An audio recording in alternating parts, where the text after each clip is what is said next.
नमस्कार, स्वागत है आपका राज्यसभा टीवी पर। मैं हूं नव विक्रम सिंह और इस समय हमारे साथ बेहद खास मेहमान जो इस समय मौजूद हैं, प्रदीप सिंह, जिन्होंने यूपीएससी टॉप किया है और कड़ी मेहनत के बाद जाहिर है इस तरीके की परीक्षा को कोई टॉप करता है या इसमें स्थान भी बना पाता है। सबसे पहले तो राज्यसभा टीवी की तरफ से बहुत बहुत शुभकामनाएं प्रदीप जी। जी थैंक यू।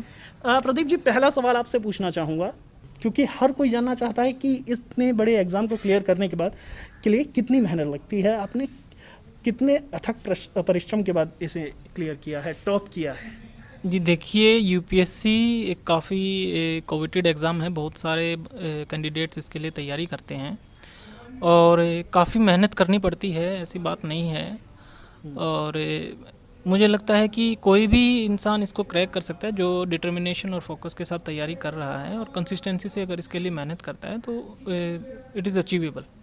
अच्छा, एक और बात आपसे समझना चाहूँगा कि इस समय ऐसा दौर है, कोरोना का, कोविड महामारी का दौर है, तो बच्चे क्या जो ऑनलाइन एजुकेशन है, सोशल एजुकेशन, सोशल मीडिया के ज़रिए या किसी और माध्यम से घर में बैठकर तैयारी कर सकते हैं क्या, और इस एग्ज़ाम को पास कर सकते हैं? आपको लगता है कि अब भी वो जो दिल्ली या मुंबई या किसी ऐसे बड़े शहर में जाकर तैयारी करना इतना ज़रूरी है, या फिर घर में बैठकर तैयारी की जा सकती हैं, ऐसे विकल्प उपलब्ध हैं?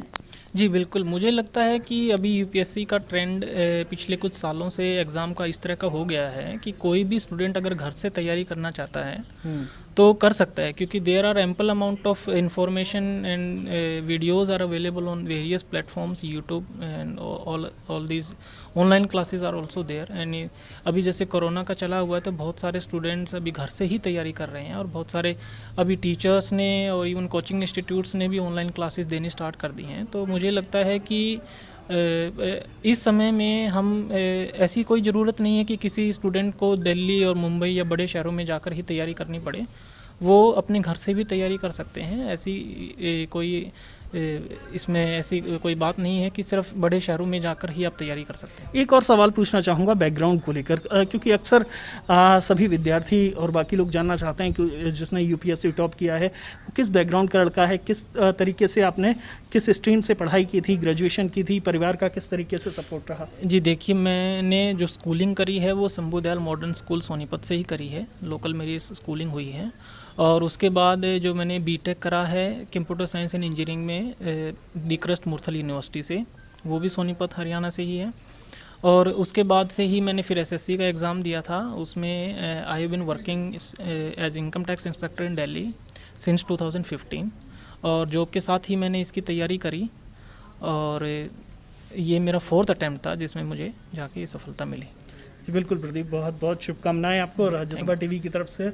तो आप देख सकते हैं कि प्रदीप ने जो सफलता हासिल की है, कोई बहुत बड़ा इसके पीछे, अगर हम कई बार माना जाता है कि बड़े शहर में हमें उस तरीके से स्कूलिंग नहीं हुई या फिर हमारी पढ़ाई लिखाई का स्तर वो नहीं रहा जो बड़े शहरों में रहा हो, बॉम्बे में हो या फिर और किसी शहर में। लेकिन प्रदीप ने वो सफलता हासिल करी है, छोटे शहर में स्कूलिंग हुई है, उसके बाद एसएससी क्वालिफाई किया, उसके बाद यूपीएससी टॉप किया। तो ये अपने आप में एक वानगी है, एक उदाहरण है कि आप चाहे छोटे शहर में हो या बड़े शहर में, अगर लगन है, मेहनत है, तो निश्चित तौर पर सफलता आपके कदम चूमेगी। नव विक्रम सिंह, राज्यसभा टीवी के लिए।